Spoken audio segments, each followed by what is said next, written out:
Just got these door handle storage installed. Got them from Amazon. A set of 4, 2 front and 2 back.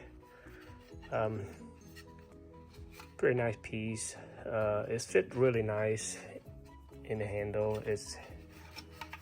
This pass came with it to keep it in place, but I am going to install some double-sided tapes on this side as well. So it sits really nice there. Same thing for the back door. Pop it out.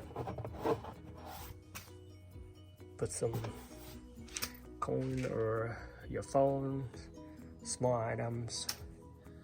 So this, I recommend it.